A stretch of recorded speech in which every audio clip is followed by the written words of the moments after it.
Hi ನಮಸ್ಕಾರ ಸ್ನೇಹಿತರೆ, ನನ್ನ ಮತ್ತೊಂದು ಹೊಸ ವಿಡಿಯೋಗೆ ಎಲ್ಲರಿಗೂ ಸ್ವಾಗತ. ಇವತ್ತಿನ ವಿಡಿಯೋದಲ್ಲಿ ತುಂಬಾ ಜನ ಕೇಳ್ತಾರೆ, ಬ್ರೋ ಸ್ವಿಗ್ಗಿಗೆ ಜಾಯ್ನ್ ಆಗೋದು ಹೇಗೆ ಅಂತ ತಿಳಿಸ್ಕೊಡಿ ಅಂತ. ಅದರಿಂದಾಗಿ ಇವತ್ತಿನ ಈ ವಿಡಿಯೋ ಮಾಡ್ತಾ ಇದ್ದೀನಿ. ಅಂದ್ರೆ ಹೌ ಟು ಜಾಯಿನ್ ಸ್ವಿಗ್ಗಿ ಅಂತ. ಅಂದ್ರೆ ಒಂದು ರೆಫರಲ್ ಲಿಂಕ್ ಇಂದ ನಾನು ಜಾಯ್ನ್ ಆಗೋದು ನಿಮಗೆ ತಿಳಿಸ್ಕೊಡ್ತೀನಿ. ಏನಕ್ಕಪ್ಪ ರೆಫರಲ್ ಲಿಂಕ್ ಇಂದಾನೆ ಜಾಯ್ನ್ ಆಗಬೇಕು ಅಂತ ಅಂದ್ರೆ ತುಂಬಾ ಜನ ಕೇಳ್ತಾ ಇದಾರೆ. ವೆರಿಫಿಕೇಶನ್ ಅಂಡರ್ ಪ್ರೋಸೆಸ್ ಅಂತ ಬರ್ತಾ ಇದೆ ಅಂತ ತುಂಬಾ ಜನ ಮೆಸೇಜ್ ಮಾಡ್ತಾ ಇರ್ತಾರೆ. ಅದರಿಂದಾಗಿ ನೀವೇನಾದ್ರು ರೆಫರಲ್ ಲಿಂಕ್ ಇಂದ ಜಾಯ್ನ್ ಆದ್ರೆ ಆಲ್ಮೋಸ್ಟ್ ಅಲ್ಲಿ ಈಗ ಒಬ್ಬ ಡೆಲಿವರಿ ಪಾರ್ಟ್ನರ್ ರೆಫರ್ ಮಾಡಿದ್ರಲ್ಲ, ಅದರಿಂದಾಗಿ ಕಂಪ್ನಿ ಕಡೆಯಿಂದಾನೆ ಕಾಲ್ ಮಾಡಿ ಯಾವ ರೀತಿ ನೀವು ಜಾಯ್ನ್ ಆಗೋದು ಅನ್ನೋದೆಲ್ಲ ತಿಳಿಸ್ಕೊಡ್ತಾನೆ. ಡೈರೆಕ್ಟ್ ಆಗಿ ಪ್ಲೇಸ್ಟೋರ್ ಅಲ್ಲಿ ಹೋಗಿ ಕೂಡ ನೀವು ಆರಾಮಾಗಿ ಜಾಯ್ನ್ ಆಗ್ಬೋದು. ಬಟ್ ಏನಾದ್ರು ನೀವು ಈ ತರ ಅಂದ್ರೆ ಈಗ ರೆಫರಲ್ ಲಿಂಕ್ ಕಳ್ಸಾದ್ಮೇಲೆ ನೀವೇನಾದ್ರು ಜಾಯ್ನ್ ಆದ್ರೆ ಅವಾಗ ನಿಮ್ಗೆ ಕಸ್ಟಮರ್ ಎಕ್ಸಿಕ್ಯೂಟಿವ್ ಫೋನ್ ಮಾಡ್ಬಿಟ್ಟು ಯಾವ ರೀತಿ ಜಾಯ್ನ್ ಆಗ್ಬೇಕು ಅಂತ ಅವ್ರು ಅಲ್ಲೇ ಲೈವ್ ಅಲ್ಲೇ ತಿಳಿಸ್ಕೊಡ್ತಾರೆ. ಅದು ಯಾವ ರೀತಿ ಜಾಯ್ನ್ ಆಗೋದು ಅನ್ನೋದೆಲ್ಲ ಇವತ್ತಿನ ಈ ವಿಡಿಯೋ ನಾನು ನಿಮ್ಗೆ ತಿಳಿಸ್ಕೊಡ್ತೀನಿ. ಅಂದ್ರೆ ಲಿಂಕ್ ಏನಾದ್ರು ಬೇಕು ಅಂತ ಅಂದ್ರೆ ನೀವು ನನ್ನ ಇನ್ಸ್ಟಾಗ್ರಾಮ್ ಐಡಿ ಆದಂತ ಯಶವಂತ್ ಕನ್ನಡಿಗ ಅಂತ ಇದೆ, ಡಿಸ್ಕ್ರಿಪ್ಷನ್ ಅಲ್ಲಿ ಕೂಡ ಲಿಂಕ್ ಹಾಕಿರ್ತೀನಿ. ಅದ್ರಲ್ಲಿ ಬಂದು ನೀವು ಸ್ವಿಗ್ಗಿ ಐಡಿ ಅಂತ ಮೆಸೇಜ್ ಮಾಡಿದ್ರೆ ನಾನು ಕೂಡ ನಿಮ್ಗೆ ರಿಪ್ಲೈ ಮಾಡ್ತೀನಿ. ಬನ್ನಿ ಇವತ್ತಿನ ಈ ವಿಡಿಯೋನ ಸ್ಟಾರ್ಟ್ ಮಾಡೋಣ.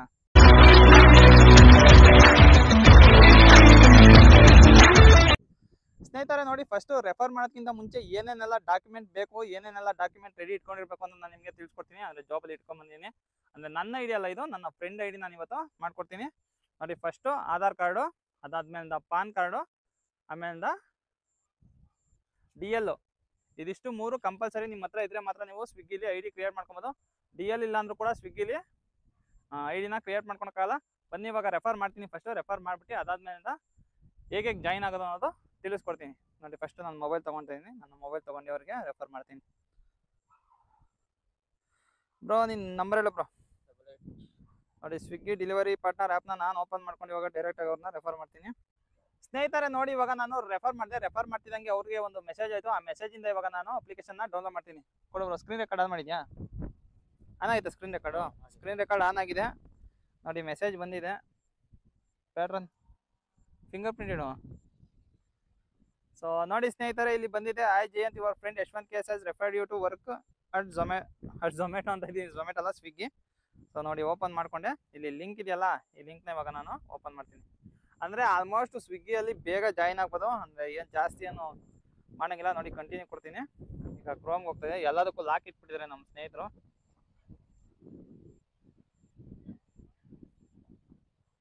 ನೋಡಿ, ಸೀದಾ ಈಗ ಗೂಗಲ್ ಪ್ಲೇ ಸ್ಟೋರಿಗೆ ಬಂದಿದೆ. ಇವಾಗ ಇನ್ಸ್ಟಾಲ್ ಕೊಡ್ತೀನಿ. ಇನ್ಸ್ಟಾಲ್ ಕೂಡ ಆಗ್ತಾ ಇದೆ. ಅಂದರೆ ಸ್ವಿಗ್ಗಿ ಡೆಲಿವರಿ ಪಾರ್ಟ್ನರ್ ಆ್ಯಪ್ ಅಂತ. ಸ್ನೇಹಿತರೆ ನೋಡಿ, ಇವಾಗ ಇನ್ಸ್ಟಾಲ್ ಆಯಿತು ಅಪ್ಲಿಕೇಶನ್. ಇವಾಗ ಓಪನ್ ಕೊಡ್ತೀನಿ. ನೋಡಿ, ಇವಾಗ Swiggy delivery partner app install ಆಯಿತು. ಅಂದರೆ ಇದೇನೋ ರಿಸ್ಟ್ರಿಕ್ಷನ್ ಕೇಳ್ತಾ ಇದೆ. ಸ್ನೇಹಿತರೆ, ರೆಕಾರ್ಡ್ ಮಾಡೋಂಥ ಸಮಯದಲ್ಲಿ ಇದು ಮೈಕಿಂದು ಚಾರ್ಜ್ ಇಲ್ಲ. ನಾನು ನೋಡ್ಕೊಂಡೇ ಇಲ್ಲ. ಅಂದರೆ ತುಂಬ ದಿನ ಆಗಿತ್ತು ಮೈಕ್ ಯೂಸ್ ಮಾಡಿ, ಅದರಿಂದ ಚಾರ್ಜ್ ಇಲ್ಲ. ಅದಕ್ಕೋಸ್ಕರ ವಾಯ್ಸ್ ಓವರೇ ಕೊಡ್ತಾನೆ. ನೋಡಿ, ಇವಾಗ ನಾವು ಲ್ಯಾಂಗ್ವೇಜ್ ಸೆಲೆಕ್ಟ್ ಮಾಡ್ಕೊಬೇಕಾಗುತ್ತೆ. ಇಂಗ್ಲೀಷ್ ಲ್ಯಾಂಗ್ವೇಜ್ನ ಸೆಲೆಕ್ಟ್ ಮಾಡ್ಕೊಂಡೆ. ಆಮೇಲೆ ಸ್ವಿಗ್ಗಿಯಲ್ಲಿ ಪರ್ಮಿಷನ್ಗಳು ಕೇಳುತ್ತೆ. ಅಂದರೆ ಒಂದು 3-4 ಥರ ಪರ್ಮಿಷನ್ ಕೇಳುತ್ತೆ. ಆ ಪರ್ಮಿಷನ್ಗಳಿಗೆಲ್ಲ ನೀವು ಅಲೋ ಕೊಡಲೇಬೇಕು. ಅಲೋ ಕೊಟ್ಟಿಲ್ಲ ಅಂದರೆ ಇನ್ನೇನು ಮುಂದೆ ಕಂಟಿನ್ಯೂ ಮಾಡೋಕ್ಕಾಗಲ್ಲ. ನೋಡಿ, ಎಲ್ಲ ಅಲೋ ಕೊಟ್ಟಾದ್ಮೇಲೆ ಇವಾಗ ಮೊಬೈಲ್ ನಂಬರ್ ಕೇಳ್ತದೆ. ಇವಾಗ ನಾನು ನನ್ನ ಮೊಬೈಲ್ ನಂಬರ್ನ ಇವಾಗ ಎಂಟರ್ ಮಾಡಬೇಕಾಗಿರುತ್ತೆ. ನಿಮ್ಮ ಮೊಬೈಲ್ ನಂಬರ್ನಲ್ಲಿ ಎಂಟರ್ ಮಾಡಿಬಿಟ್ಟು ಗೆಟ್ OTP ಕೊಡಿ. Get OTP ಕೊಡ್ತಿದ್ದಂಗೆ ಆಟೋಮೆಟಿಕ್ಕಾಗಿಯೇ OTPನ ತೊಗೊಳುತ್ತೆ. ಅಂದರೆ ಆಟೋಮೆಟಿಕ್ಕಾಗಿ ತೊಗೋಬೇಕಾಯ್ತು. ಒಂದು ಸ್ವಲ್ಪದಾದ್ರು ತೊಗೊಂಡಿವಲ್ಲ, ಅದಕ್ಕೋಸ್ಕರ ಅಂದರೆ ನೆಟ್ವರ್ಕ್ ಇಶ್ಯೂ ಇತ್ತು. ಅದರಿಂದ ತೊಗೊಂಡಿಲ್ಲ. ಬ್ಯಾಕಾಗಿ ಬರೋ ಅಷ್ಟೊತ್ತಿಗೆ ನೋಡಿ ಇವಾಗ ಅದೇ ಆಟೋಮೆಟಿಕ್ಕಾಗಿ OTP ತೊಗೊಂಡಿದೆ. ಅಂದರೆ ಅಪ್ಲಿಕೇಶನ್ನ ಮತ್ತೆ ಇವಾಗ ರೀಸ್ಟಾರ್ಟ್ ಮಾಡೋಕ್ಕೆ ಕೇಳ್ತಾ ಇದೆ. ಅದರಿಂದ ಈಗ ರೀಸ್ಟಾರ್ಟ್ ಕೊಡ್ತೀನಿ. ನೋಡಿ, ಇವಾಗ ರೀಸ್ಟಾರ್ಟ್ ಕೊಡ್ತೀನಿ. ಮತ್ತೆ ಅಪ್ಲಿಕೇಶನ್ನು ಇವಾಗ ರೀಸ್ಟಾರ್ಟ್ ಆಗಿ ಬರುತ್ತೆ. ನೋಡಿ, ರೀಸ್ಟಾರ್ಟ್ ಆಗಿ ಬರ್ತಿದ್ದಂಗೆ ನಾವು ಇವಾಗ ನಮ್ಮ ಪ್ರೊಫೈಲ್ ಡೀಟೇಲ್ಸ್ನ ನಾವು ಫಿಲ್ ಮಾಡಬೇಕಾಗಿರುತ್ತೆ. ನೋಡಿ, ಅಲ್ಲಿ ಪ್ರೊಫೈಲ್ ಇದೆಯಲ್ಲ, ಅದ್ರ ಕೆಳಗಡೆ ಸ್ಟಾರ್ಟ್ ನಾವು ಇದೆಯಲ್ಲ, ಅದನ್ನು ಇವಾಗ ನಾವು ಪ್ರೆಸ್ ಮಾಡಬೇಕು. ಅದನ್ನು ಪ್ರೆಸ್ ಮಾಡ್ತಿದ್ದಂಗೆ ಎಂಟರ್ ಸಮ್ ಬೇಸಿಕ್ ಡೀಟೇಲ್ಸ್ ಅಂತ ಇದೆ. ನೋಡಿ, ಅದರಲ್ಲಿ ನಮ್ಮ ಹೆಸರನ್ನ ನೀವು ಹಾಕಬೇಕಾಗಿರುತ್ತೆ. ನಿಮ್ಮ ಹೆಸರು ಏನಿರುತ್ತೋ ಅದು ಹಾಕಿ. ಇಲ್ಲಿ ಲಾಸ್ಟ್ ನೇಮ್ ಅಂತ ಇದೆಯಲ್ಲ, ಅಲ್ಲಿ ನೀವು ನಿಮ್ಮ ಇನ್ಶಿಯಲ್ ಇಲ್ಲಾಂದರೆ ನಿಮ್ಮದು ಇನ್ನೇನಾದರೂ ನೇಮ್ ಇದೆ ಅಲ್ಲಿ ಹಾಕಬೇಕಾಗುತ್ತೆ. ಅದು ಹಾಕಿಲ್ಲ ಅಂದರೆ ನೆಕ್ಸ್ಟ್ ಕಂಟಿನ್ಯೂ ಕೊಡೋಕ್ಕಲ್ಲ. ಅದಾದಮೇಲೆ ಮೇಲ್ ಸೆಲೆಕ್ಟ್ ಮಾಡ್ಕೊಂಡಿನಿ. ನಾನು ಮೇಲ್ ಸೆಲೆಕ್ಟ್ ಮಾಡಿಬಿಟ್ಟು ಇವಾಗ ಕಂಟಿನ್ಯೂನ ಕೊಡ್ತಾಯಿದ್ದೀನಿ. ನೋಡಿ, ಕಂಟಿನ್ಯೂ ಕೊಡ್ತಿದ್ದಂಗೆ ಬ್ಯಾಂಕ್ ಡೀಟೇಲ್ಸ್ನ ಫಿಲ್ ಮಾಡಬೇಕಾಗಿರುತ್ತೆ. ಬಟ್ ನಾನು ಬ್ಯಾಂಕ್ ಡೀಟೇಲ್ಸ್ ಸ್ಟಾರ್ಟಿಂಗ್ ಇರಲಿಲ್ಲ. ನೋಡಿ, ಫಸ್ಟೇ ಬ್ಯಾಂಕ್ ಡೀಟೇಲ್ಸ್ನ ತೊಗೊಂಡು ಇಟ್ಕೊಂಡಿರಿ. ಬ್ಯಾಂಕ್ ಡೀಟೇಲ್ಸ್ನ ಇವಾಗ ನಾನು ಫಿಲ್ ಮಾಡ್ಕೊಂಡು ತೊಗೊಂಬಂದೆ. ಬ್ಯಾಂಕ್ ಡೀಟೇಲ್ಸ್ ಎಲ್ಲ ಫಿಲ್ ಮಾಡಾದ್ಮೇಲಿಂದ ಇವಾಗ ಆಧಾರ್ ಕಾರ್ಡ್ ಕೇಳ್ತಾ ಇದೆ. ಇವಾಗ ಆಧಾರ್ ಕಾರ್ಡ್ನ ಅಪ್ಲೋಡ್ ಮಾಡಬೇಕಾಗುತ್ತೆ. ಅಂದರೆ ವೋಟರ್ ID ಇದ್ರೂ ಕೂಡ ನಡೆಯುತ್ತೆ. ಬಟ್ ಆಧಾರ್ ಇದ್ರೇ ಬೆಸ್ಟ್ ಅನಿಸುತ್ತೆ. ನೋಡಿ, ಇವಾಗ ಆಧಾರ್ ಮೇಲೆ ಕ್ಲಿಕ್ ಮಾಡಿದೆ. ಫ್ರಂಟ್ ಸೈಡ್ನ ಇವಾಗ ಅಪ್ಲೋಡ್ ಮಾಡಬೇಕಾಗಿರುತ್ತೆ. ನಾನು ಫ್ರಂಟ್ ಸೈಡ್ನ ಅಪ್ಲೋಡ್ ಮಾಡ್ತೀನಿ. ಅಂದರೆ ಪರ್ಮಿಷನ್ ಕೇಳ್ತಾ ಇದೆ ಕ್ಯಾಮ್ರಾ ಓಪನ್ ಮಾಡೋದಕ್ಕೆ. ಅದಕ್ಕೋಸ್ಕರ ಇವಾಗ ಪರ್ಮಿಷನ್ನು ಕೂಡ ಕೊಟ್ಟೆ. ನೋಡಿ, ಇವಾಗ ಕ್ಯಾಮ್ರಾ ಓಪನ್ ಮಾಡಿಬಿಟ್ಟೆ. ಆಧಾರ್ ಕಾರ್ಡು ಫ್ರಂಟ್ ಸೈಡಿಂದ ಫೋಟೋ ತೆಗೆದು ಇವಾಗ ನಾನು ಸಬ್ಮಿಟ್ ಮಾಡ್ತೀನಿ. ಸ್ನೇಹಿತರೆ ನೋಡಿ, ಫೋಟೋ ತೆಗೆದೆ, ಕನ್ಫರ್ಮ್ ಅಪ್ಲೋಡ್ ಕೊಟ್ಟೆ. ಇವಾಗ ಬ್ಯಾಕ್ ಸೈಡಿಂದ ತೆಗಿಬೇಕಾಗಿರುತ್ತೆ. ಅದರಿಂದಾಗಿ ಬ್ಯಾಕ್ ಸೈಡ್ ಫೋಟೋನು ಕೂಡ ಇವಾಗ ತೆಗಿತೀನಿ ನೋಡಿ. ಬ್ಯಾಕ್ ಸೈಡ್ ಫೋಟೋನ ಅಪ್ಲೋಡ್ ಮಾಡಿದೆ. ಅದಾದಮೇಲಿಂದ ಪ್ಯಾನ್ ಅಪ್ಲೋಡ್ ಮಾಡಬೇಕಾಗಿರುತ್ತೆ. ಪ್ಯಾನ್ನ ತಗೊಂಡು ಇವಾಗ ನಾನು ಪ್ಯಾನ್ ಕಾರ್ಡ್ನ ಅಪ್ಲೋಡ್ ಮಾಡ್ತೀನಿ. ನೋಡಿ ಕ್ಲೀನಾಗಿ ಫೋಟೋ ನೀಟಾಗಿ ಬರೋ ನೀವು ಕೊಡಬೇಕಾಗುತ್ತೆ. ನೋಡಿ ಪಾನ್ ಕಾರ್ಡ್ದು ಇವಾಗ ಫೋಟೋ ತೆಗೆದು ನಾನು ಕನ್ಫರ್ಮ್ ಅಪ್ಲೋಡ್ ಕೊಟ್ಟೆ. ಅದಾದಮೇಲಿಂದ ಡ್ರೈವಿಂಗ್ ಲೈಸೆನ್ಸ್ನ ನೀವು ಕೊಡಲೇಬೇಕಾಗುತ್ತೆ. ನೋಡಿ ಸ್ವಿಗ್ಗಿಲಿ ಡ್ರೈವಿಂಗ್ ಲೈಸೆನ್ಸ್ ಇಲ್ಲಾಂದರೆ ಜಾಯಿನ್ ಆಗೋಕ್ಕಾಗಲ್ಲ. ಅದರಿಂದಾಗಿ ನೀವು ಡಿ ಎಲ್ ಕಂಪಲ್ಸರಿ ಇದರಲ್ಲಿ ಬೇಕಾಗುತ್ತೆ. ಝೊಮ್ಯಾಟೋಗೆ ಡಿ ಎಲ್ ಕಂಪಲ್ಸರಿ ಇಲ್ಲ. ನೋಡಿ ಫ್ರಂಟ್ ಸೈಡ್ ಕೊಟ್ಟೆ. ಅದಾದಮೇಲಿಂದ ಬ್ಯಾಕ್ ಸೈಡಿಂದ ಕೇಳ್ತಾ ಇದೆ. ಇವಾಗ ಬ್ಯಾಕ್ ಸೈಡಿಂದ ಇವಾಗ ನಾನು ಕ್ಲಿಕ್ ಮಾಡಿಬಿಟ್ಟು ಕನ್ಫರ್ಮ್ ಅಪ್ಲೋಡ್ ಕೊಡ್ತೀನಿ. ಅಂದರೆ ಉಲ್ಟಮ್ ಪಲ್ಟ ಕೊಟ್ಟರು ಏನು ಆಗಲ್ಲ, ನಡೆಯುತ್ತೆ. ಅದಾದಮೇಲಿಂದ ಇವಾಗ ಕಂಟಿನ್ಯೂ ಕೊಡಬೇಕು. ನೋಡಿ ಇಷ್ಟೆಲ್ಲ ಆಗ್ತಿದ್ದಂಗೆ ಇವಾಗ ಕಂಟಿನ್ಯೂ ಕೊಡಬೇಕು. ಅಂದರೆ ಡಾಕ್ಯುಮೆಂಟ್ ಎಲ್ಲ ಕರೆಕ್ಟಾಗಿದೆ ಅಂತ ಒಂದ್ಸತಿ ಚೆಕ್ ಮಾಡ್ಕೊಂಡು ಆಮೇಲೆ ನೀವು ಕಂಟಿನ್ಯೂನ ಪ್ರೆಸ್ ಮಾಡಿ. ನೋಡಿ ಇವಾಗ ಕಂಟಿನ್ಯೂ ಪ್ರೆಸ್ ಮಾಡಿದೆ. ಕಂಟಿನ್ಯೂ ಪ್ರೆಸ್ ಮಾಡ್ತಿದ್ದಂಗೆ ಇವಾಗ ಸೆಲ್ಫಿ ಕೇಳ್ತಾ ಇದೆ. ಸೆಲ್ಫಿನ ಕೊಡಬೇಕು. ಓಪನ್ ಕ್ಯಾಮ್ರಾ ಕೊಟ್ಟು ಇವಾಗ ನಮ್ಮ ಸ್ನೇಹಿತರ ಸೆಲ್ಫಿ ಕೊಡ್ತೀನಿ. ನೋಡಿ ಪ್ರೊಸೀಡ್ ಟು ಕ್ಯಾಪ್ಚರ್ ಅಂತ ಇದೆಯಲ್ಲ, ಇವಾಗ ಅದನ್ನು ನೀವು ಪ್ರೆಸ್ ಮಾಡಬೇಕು. ನೋಡಿ ಪ್ರೆಸ್ ಮಾಡ್ತೀನಿ. ಈಗ ನಮ್ಮ ಸ್ನೇಹಿತರು ಇವಾಗ ಆ ಗ್ರೀನ್ ಕಲರ್ ಸರ್ಕಲ್ ಬರಬೇಕು. ಗ್ರೀನ್ ಕಲರ್ ಸರ್ಕಲ್ ಬರ್ತಿದ್ದಂಗೆ ಇವಾಗ ಕ್ಲಿಕ್ ಮಾಡಬೇಕು. ನೋಡಿ ಅಪ್ಲೋಡ್ ಆಗ್ತಾಯಿದೆ ಫೋಟೋ. ನೋಡಿ ಸ್ನೇಹಿತರೆ ಇವಾಗ ಫೋಟೋ ಅಪ್ಲೋಡ್ ಆಯಿತು. ಅಪ್ಲೋಡ್ ಆಗ್ತಿದ್ದಂಗೆ ಇದು ಕಂಟಿನ್ಯೂ ಅಂತ ಇದೆಯಲ್ಲ, ಆ ಕಂಟಿನ್ಯೂ ನಾವು ಪ್ರೆಸ್ ಮಾಡಬೇಕು. ಕಂಟಿನ್ಯೂ ಪ್ರೆಸ್ ಮಾಡ್ತಿದ್ದಂಗೆ ನೋಡಿ ಪ್ರೊಫೈಲ್ ಕಂಪ್ಲೀಟೆಡ್ ಅಂತ ಬಂದಿದೆ. ಪ್ರೊಫೈಲ್ ಕಂಪ್ಲೀಟೆಡ್ ಅಂತ ಬರ್ತಿದ್ದಂಗೆ ನಾವು ವರ್ಕಿಂಗ್ ಸೆಟ್ಟಿಂಗ್ ಅಂದರೆ ಈಗ ನಾವು ಎಲ್ಲಿ ಕೆಲಸ ಮಾಡಬೇಕು ಅದನ್ನು ನಾವು ಸೆಲೆಕ್ಟ್ ಮಾಡ್ಕೊಬೇಕು. ಅಂದರೆ ಬೆಂಗಳೂರು ಅಂದರೆ ಬೆಂಗಳೂರು. ಈಗ ಬೈಕ್ ಮತ್ತು ಇ ವಿ ಕೇಳ್ತಾಯಿದೆ, ಬೈಕ್ ಸೆಲೆಕ್ಟ್ ಮಾಡ್ಕೊಂಬಿಡೋಣ. ನಿಮ್ಮ ಹತ್ರ ಇ ವಿ ಕೆಲ್ಕ ಮಾಡ್ತೀನಿ ಅಂದರೆ ಇ ವಿ ಸೆಲೆಕ್ಟ್ ಮಾಡ್ಕೊಳ್ಳಿ. ನಾನು ಬೈಕ್ನೇ ಸೆಲೆಕ್ಟ್ ಮಾಡ್ಕೊತೀನಿ. ಆಮೇಲಿಂದ ನಾವು ಯಾವ ಏರಿಯಾದಲ್ಲಿ ವರ್ಕ್ ಮಾಡೋದು ಅಂತ ಕೇಳ್ತಾ ಇದೆ. ಅಂದರೆ ನಮ್ಮ ತುಮಕೂರಲ್ಲಿ ಒಂದೇ ಏರಿಯಾ ಇರೋದು, ಅದರಿಂದಾಗಿ ನಾನು ಕೂಡ ಕೋತಿ ತೋಪ್ ಏರಿಯಾ ಇದೆ, ಅದನ್ನು ಇವಾಗ ನಾನು ಸೆಲೆಕ್ಟ್ ಮಾಡ್ಕೊಂಬಿಟ್ಟು ಇವಾಗ ಕಂಟಿನ್ಯೂ ಕೊಡ್ತೀನಿ. ನೋಡಿ ಇದನ್ನು ಕಂಟಿನ್ಯೂ ಕೊಡ್ತಿದ್ದಂಗೆ ನೆಕ್ಸ್ಟಲ್ಲಿ ನಾವು ಪೇಮೆಂಟ್ ಮಾಡಬೇಕಾಗಿರುತ್ತೆ. 350 ರೂಪಾಯಿ ಪೇಮೆಂಟ್ ಮಾಡಬೇಕಾಗಿರುತ್ತೆ. ನೋಡಿ ಇಷ್ಟಾದಮೇಲೆ ಈಗ ನಾವು ಸೆಲೆಕ್ಟ್ ಮಾಡ್ಕೊಬೇಕು. ಫುಡ್ಡು, ಗ್ರಾಸರಿ, ಪಾರ್ಸಲ್ನ ನಾನು ಇವಾಗ ಸೆಲೆಕ್ಟ್ ಮಾಡ್ಕೊತೀನಿ. ಬೆಂಗಳೂರಲ್ಲಾದರೆ ಇನ್ಸ್ಟಾಮಾರ್ಟ್ ಕೂಡ ಇದೆ, ಅದ್ರಾಗಿ ನಿಮ್ಗೆ ಇನ್ಸ್ಟಾಮಾರ್ಟ್ ಬೇಕು ಅದು ಬೇಕಂತ ಸೆಲೆಕ್ಟ್ ಮಾಡ್ಕೊಂಡು ಇವಾಗ ಕಂಟಿನ್ಯೂ ಕೊಡಬೇಕು. ಕಂಟಿನ್ಯೂ ಕೊಡ್ತಿದ್ದಂಗೆ ಫುಲ್ ಟೈಮ್ ಕೆಲಸ ಮಾಡ್ತೀರಾ ಇಲ್ಲ ಪಾರ್ಟ್ ಟೈಮ್ ಮಾಡ್ತೀರಾ ಅಂತ ಕೇಳ್ತಾ ಇದೆ. ಫುಲ್ ಟೈಮ್ ಕೊಟ್ಬಿಟ್ಟು ನಾನು ಇವಾಗ ಸೆಲೆಕ್ಟ್ ಮಾಡ್ಕೊಂಡೆ. ನೋಡಿ ಈಸಿಯಾಗಿ ಪ್ರೊಫೈಲು ಕಂಪ್ಲೀಟ್ ಆಯಿತು. ಇದಾಗ್ತಿದ್ದಂಗೆ ನಾವು ಕಿಟ್ನ ಆರ್ಡ್ರ್ ಮಾಡಬೇಕಾಗಿರುತ್ತೆ. ನೋಡಿ ಇವಾಗ ಕಿಟ್ನ ನಾವು ಆರ್ಡ್ರ್ ಮಾಡ್ತೀವಿ. Pre booking your T shirt ಅಂದರೆ ಮುಂಚೆನೇ ನಾವು ಒಂದು ಟಿ ಶರ್ಟು ಮತ್ತು 2 ಟಿ ಶರ್ಟು ಒಂದು ಬ್ಯಾಗ್ನ ಬುಕ್ ಮಾಡಬೇಕಾಗಿರುತ್ತೆ. ನೋಡಿ ಅವರ ಸೈಜ್ ಕೇಳ್ಕೊಂಡೆ. ಅವರ ಸೈಜ್ ಎಕ್ಸೆಲ್ ಅಂತ ಇದೆ. ಎಕ್ಸೆಲ್ನ ನಾನು ಸೆಲೆಕ್ಟ್ ಮಾಡ್ಕೊಂಡು ಎಕ್ಸೆಲ್ ಸೆಲೆಕ್ಟ್ ಮಾಡ್ಕೊಂಡು ಇವಾಗ ಕಂಟಿನ್ಯೂ ಕೊಡ್ತೀನಿ.